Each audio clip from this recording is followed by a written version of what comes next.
Hello, everyone. This is Martin speaking, welcoming you to the second day of the Holy Tisch Convention, Future of Food. We have a special guest today, Manuel Klarmann from Eaternity, and we're looking forward to him speaking about his point of view and Eternity's point of view on the major climate sins. Before we start, I just wanted to apologize. We had some technical issues that we resolved, luckily, and we'll just jump right into the session. Manuel will introduce himself real quickly, and then we'll switch over to his presentation and opening keynote. Good morning, Manuel. Hi. Thanks for being here. Thanks for the invitation. I'm looking forward. Yeah. So I'm just going to start right away. So my name is Manuel Klarmann. I'm the co-founder and CEO of Eaternity, and Eaternity is all about establishing climate-friendly meals in society. So we have looked for the last 10 years that we can precisely measure the environmental footprint of foods and make the information available to everyone. I'm going to go forward and give my presentation, where basically the first part is the challenge that we face, how it's connected to food, and what we can do about it. So just to get started, there's a concept and a concept about how we can prevent humanity from going extinct. What are the resources? What are the things that we need to look at so we know that we can cope with the resources that we have so that many more societies and many more generations can live. And this concept is called planetary boundaries. And the planetary boundaries, there are already like three parts of the planetary boundaries that we overshoot. It's climate, it's nitrogen, and it's biodiversity. So just to give an understanding of what that means, there is if we put too much nitrogen in our soils, in our fields, in our water, we face the risk of over collapsing our ecosystem. If there's too much nitrogen in the water, like fertilizers, they will just fall over these lakes, and everything that's in that lake is going to be dead. And obviously, if it's dead, there's no food supply anymore coming out of that lake. Same goes for forests, same goes for ocean zones. When it comes to biodiversity, it's a bit more tricky to measure and to really know what's going on here. But you can kind of imagine that if all the bees are going to die, there will be no food left. So obviously, species going extinct every day, but the overall collapse of an ecosystem that kills a large swath of animals and species, that's kind of the greatest risk that we face in kind of the challenge to survive for future generations. And last but not least, obviously, the climate crisis. And how this is connected also to our food system becomes obvious if we see that all the weather crisis, if it's too hot or if there's too much rain and so on, impacts directly our agriculture. But to kind of carry the point home why we should care about the climate, there's basically measurements, most probably because of the food levels, because of the sea levels rising, that there's going to be more displacement and destruction to humankind than all human wars in history combined. It's going to be the greatest challenge that humanity ever faced. So the calculation are that there are between 200 million to about 1 billion people that need to leave their home and to migrate somewhere. And just to picture that, what that means is that if we split them fairly between the different countries, that would mean that Germany had to take about 10 to 20 million people up, provide them shelter, food, employment, and so on. It's kind of a thing, if you try to imagine it, where it doesn't really matter anymore if you're left or right on the political spectrum. There's no way that we can protect borders from so many people. We kind of want to prevent that situation.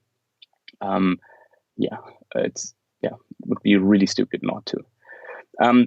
That's basically the reason also why so many people go on the streets. There's no planet B, and we really need to care for the future generations. And circling back to the urgency of the climate crisis, this picture is about already a few years old. We kind of only have 8 years left to cope with it and to get around the curve. And the question here is obviously, like, the point here is that we can't eat money. It's the capitalist system that is driving us in the wrong direction, but it also impacts our food system. And so a fair question that is raised by the people that go on the streets is, are we the last generation here on Earth to actually survive? And if you think about it and all the tremendous issues, and then you think, well, I can make a difference, or as an organization, I cannot make a difference. Well, that's not the case. If you think about that, just Greta basically single-handedly started that movement. Obviously, there's like a society behind it that had like the same feelings about it, but it's obvious that a single person can make a difference, and we should do something about it. So basically diving deeper into the aspects here between the interconnectedness of climate change and the food system, I have here a picture of the planetary boundaries in full scope. So you can see there are other boundaries that we have not overshot yet, like freshwater use, land use, the ozone. Obviously, we got that kind of like in check. But the interesting part of it is when you look at the fraction that our agricultural system plays into these boundaries. Like, what is the cause, the major cause that we're overshooting them, and what is the major cause of destruction here? And here you can see that agriculture is taking the center spot. It has most of 80% of biodiversity loss, most of the land use, water use. It's obviously the fertilizers that bring the nitrogen in the field, and it has 25% of the climate crisis worldwide. That's to be said, that's just the agricultural system. If we take the share of 25% and we package, transport, and process that food, that's about 30% of all greenhouse gas emissions originate from our food system. So just that's basically 1/3. 1/3 of the issue that we need to solve in a climate crisis is our food system. That's more than all transportation combined. That's more than all energy for living and heating combined. It's kind of taking already a major share.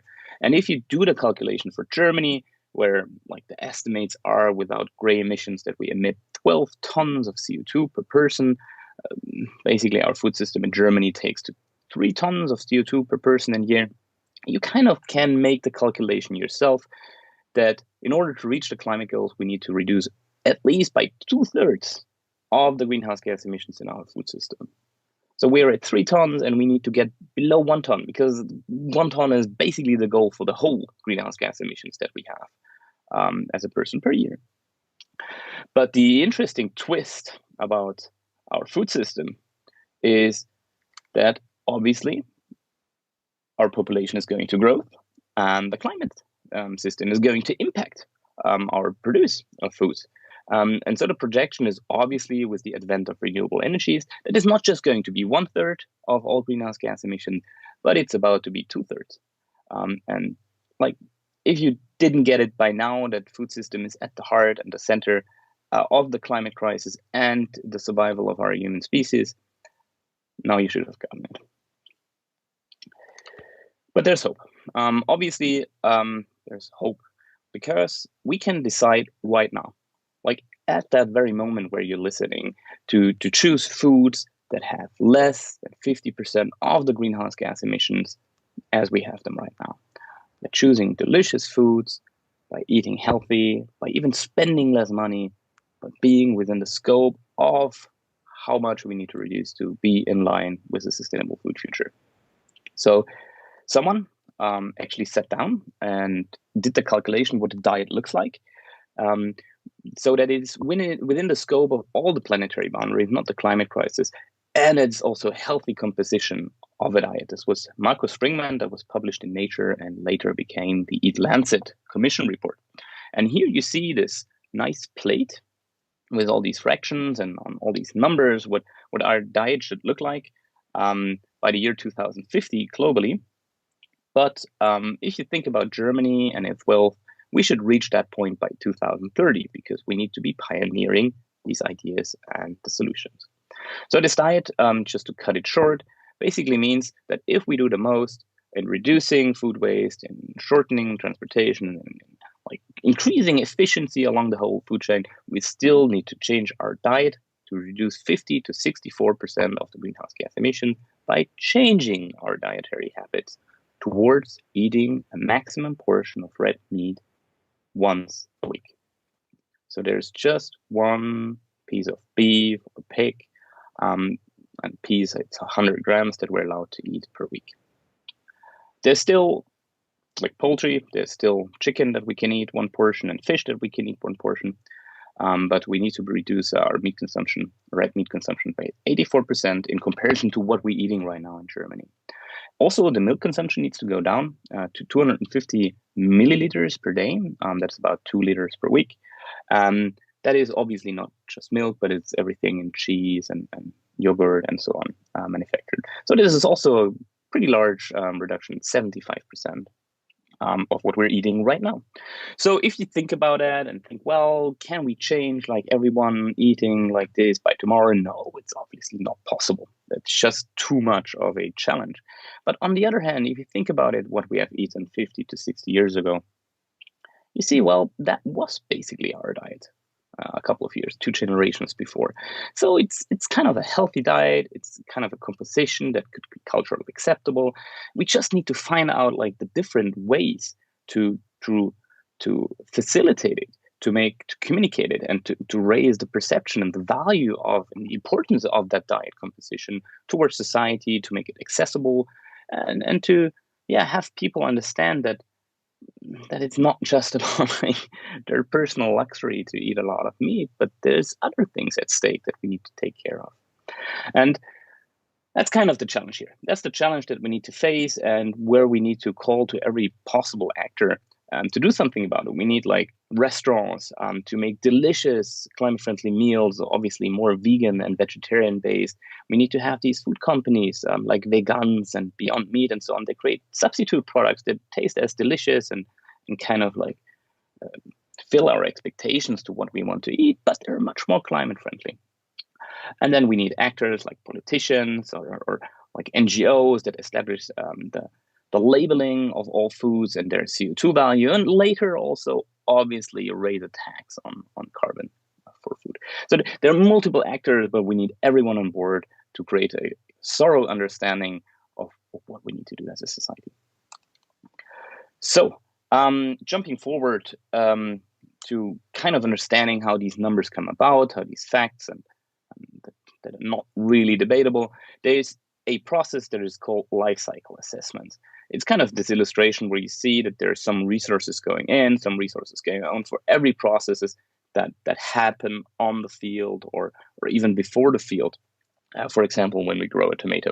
So it's really tracking back like how much energy did it cost to take the ore out of the mountain, to build that tractor, how long it had to travel on the field, and what was the yield of that carrot.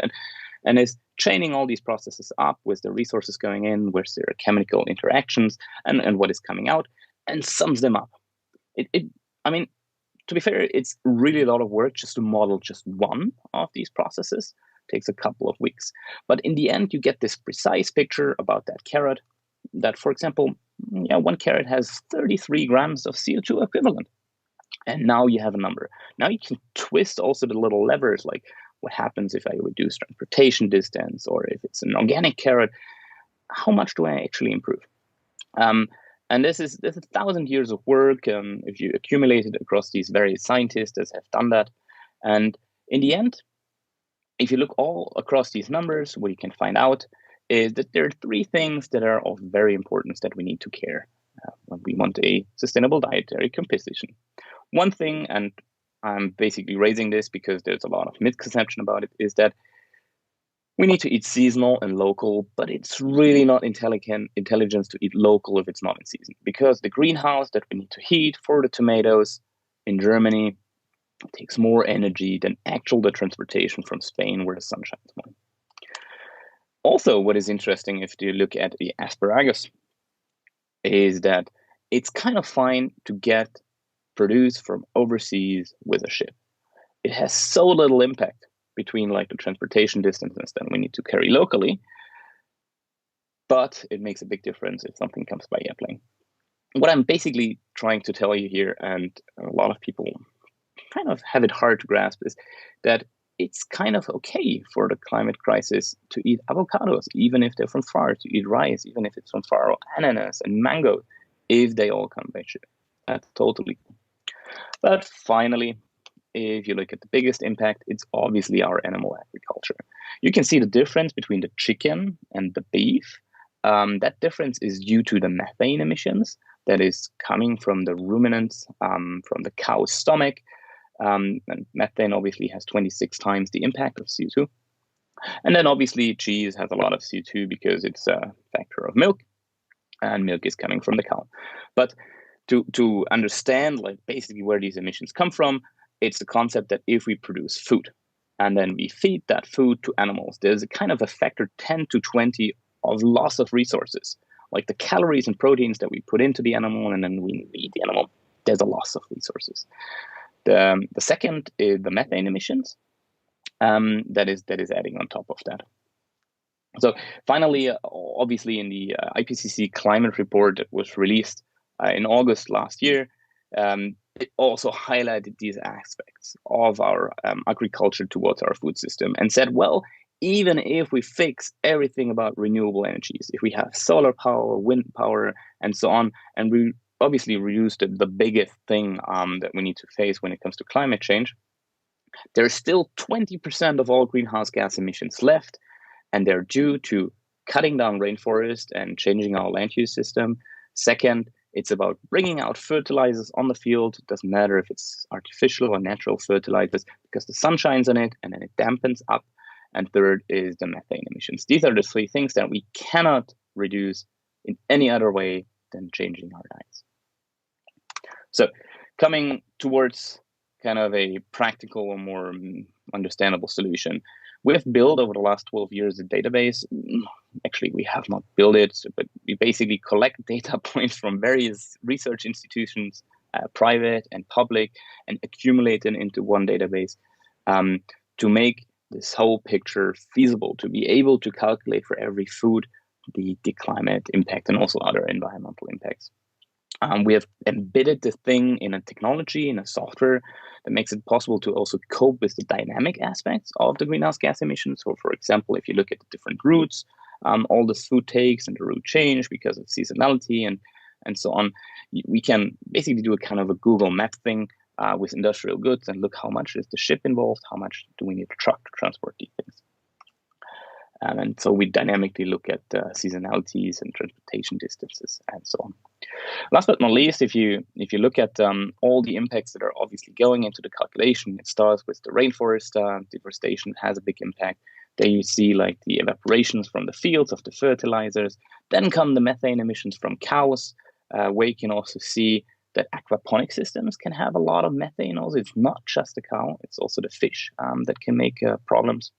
And finally, obviously, packaging, transportation, and getting these things into the store. All of these emissions add up. And that was the spark where we started with Eaternity, where we said, hey, we want to make it accessible for everyone how much CO2 is on your plate. So you can see already on that graph, sorry, it's German, but it's the 12-year graph that I have already in that presentation for a couple of years, that there's a large fraction between like the Zürich Geschnetzeltes and the vegan lasagne. You can see that there's ample difference. It's kind of a tenfold steep, where you can choose to eat just more climate friendly. And you can even understand that it's not about like going from top to bottom just by tomorrow, but there are little steps that everyone can choose to reduce already a lot. So overall, this was the advent of the idea that we called appetite for change. So we were thinking about how we can make a software that makes this information accessible to everyone, kind of like for free or low cost, so that everyone can kind of raise to the awareness what to do to create diets that are more climate friendly, also on the single points. So this is a restaurant that you see here where we label our climate friendly foods. This is how it started. So on this graph, you see that we built kind of the software system from the bottom up with an API in mind so that it's possible that everyone who is interested, from kind of the technology companies or the bigger companies, just can connect to our system, send us recipes, send us their supply, and get all those values back on the CO2 impact of food. Basically, what that results is that you can see, if you're sitting in a restaurant and you have our system connected, you can see how much CO2 like each meal has, how you can compose a climate-friendly meal by having the insights for every ingredient, and also get the sum of all greenhouse gas emissions, not just from the recipes, but from everything that you buy, from snacks and beverages and so on, and compare that value, now about here 73 tons of CO2 per month, compare that value to all the other restaurants that we're measuring, so you can understand who is better, what they're probably doing better to improve. This gives you a number where you can see where you're currently at and how you can improve month over month in a kind of simple report that I show here. The interesting bit about that information is that we did a restaurant competition in Zurich where we let like 6 restaurants compete each other over the scope of 2 months to try to reduce as much CO2 emissions as they can, while obviously satisfying their guests. Who competed? It was the waste disposal management, it was the police department, it was the electricity office. To be fair, basically large and male-based audiences here that obviously love to eat a lot of meat. But what they accomplished in 2 months is a reduction of 20% of all greenhouse gas emissions on average. And that basically means that one of them didn't do anything, and one even reduced 43% of greenhouse gas emissions in these 2 months. And on top of that, they didn't even they didn't even really get started in the first month. We sent them after 1 month, we sent them the information, how they're performing, and then they try to do their best on the second month. So just to understand that, what we provided here in the competition was just the basic information, how much CO2 one meal is causing, and then we gave them about 3 hours support in like a palette of ideas, 50 ideas, how to communicate what they're doing to their guests. And a result of the 20% reduction, which is also really interesting, that basically just 1% of the 20% reduction was reduced by people choosing more climate-friendly meals. 19% was handled in the kitchen by the chefs, what they were cooking, how they composed the meals in the middle field. Well, one explained to me, I made a spaghetti bolognese, I made it vegan, and I made one with beef, but then I also made one 50-50. And just one person chose the vegan lasagna, but most people chose the one in the middle because they understood that there's something at stake here, and if we can do something, they don't need to like reduce on the. I mean, they don't need to skip the complete meal, the complete beef in the meal, but they chose like the thing that makes sense. And all the communication was basically just making it accessible to the people that they understand what's going on. All right, skip forward. So we, as I said already, we do not only measure the climate impact, but we also try to cope with the other planetary boundary concepts of deforestation, water depletion. We even included health in that sense. But the biggest catch that we did lately is that we do not only work with the restaurant industry, but we went also with the retail industry. So we started printing that score that you see right here. We printed that score. We start printing that score on various products that are in supermarket, over 10,000 markets actually right now, so that consumers can see how much CO2 emissions are in that food that I'm currently buying. And then with these 3 little stars, it shows you 3 stars basically means we're in the goal, we're in the sustainable food system. This food is reducing more than 50% of our greenhouse gas emissions in relation to our diet. 2 means we're on the path, we're improving against the average, and 1 star basically means that's not so cool. You're making actually the situation worse. And that is really working well. Maybe you've seen already like one of these products scored by us, but the biggest story is yet to come. So what we have done is we put 1 and 1 together. We have now a communication concept, an idea how to communicate to consumers with the Eaternity score. And we have that whole algorithms that I showed you that we have been building up over the last years for the gastronomy industry. And what we did is we put those 2 things together. So we went to CoCheck, which is an app where you can scan products and you get information about the products. And we asked them to share their database with us. And then we ran our algorithms over the whole database and did about approximately 80,000 calculations for different food items. There's some twists and some algorithms involved to actually estimate the recipes and then to It's obviously not going to be perfect on the calculation because we don't know all the facts, but we can give a pretty thorough picture of where basically almost every food is that you're purchasing in a supermarket. And in the next couple of months, this app is going to be released, and that will basically mean that everyone can just take it and scan a food product in a supermarket and find out its carbon impact and how good it actually is. We're basically democratizing the knowledge of all CO2 values for food so that people can make informed decisions. And not just some people. It's like the app is already being served information to about 2 million people. And not just those people, but we kind of open up the discussion towards all these politicians and people and narrow-minded people maybe, that it is possible right now to have the complete transparency on food items right now. There was just this Monday, there was the discussion in the Bundestag where the politicians said, yeah, we tried, and of course we want it, but it's not possible to do it. And we're just blowing that argument out of the room. We just do it, and everyone can have access to these values. So that's the biggest and most interesting piece. Just to skip forward and to finalize my presentation, this is our team. Right here, the squared pictures of our team. We're just a couple of people here in Zurich. This is all the organizations that supported us. And just to cycle back to this delicious vegan lasagna, just to remind us that food is really essential to our life. It's really essential to our culture. It's actually a social fabric of our society. If you think about it, that it's about nurturing your baby or having a business dinner or celebratory. Food is like ingrained in our lives. It's ubiquitous. And just establishing that idea that this huge climate crisis that we need to face can be broken down to food, can be broken down to little steps that we can take one by one with one delicious meal at a time. Makes that problem kind of graspable, makes it possible that we can understand the pathway that we need to take with all these little steps to get towards solving the climate crisis. And the best of it is that because it's so central, food, to our society, that if we establish the value of sustainability on our food system, we also open the doors to a general understanding of sustainability and the climate crisis overall. And just that story, telling it my grandmother, she started cooking climate friendly for the whole family. If she can do it, you can do it.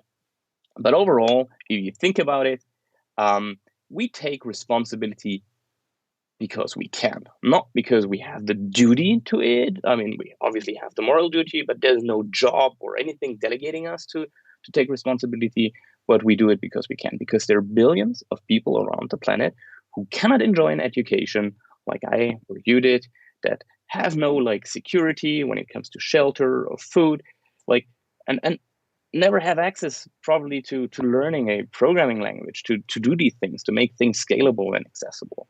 And that kind of gives us the moral imperative to care about these problems for the rest of the world.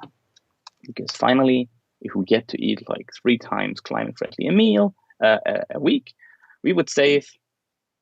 That's a Swiss. That's global graphic. We would save 1 billion tons of CO2.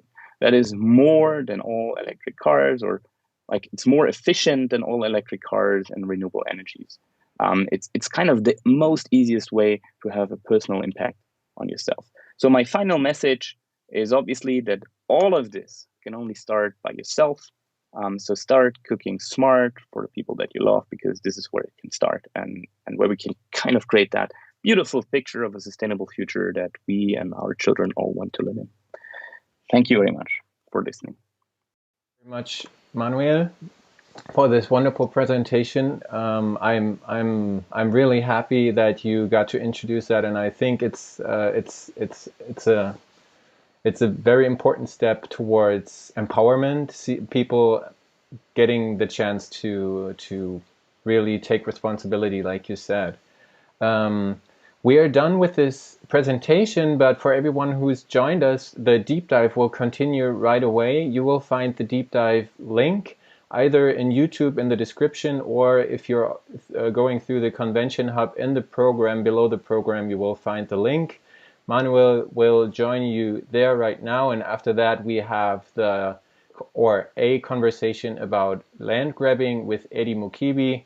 I'm really looking forward to that as well. So I wish you a nice day, and then we see each other in a couple of minutes.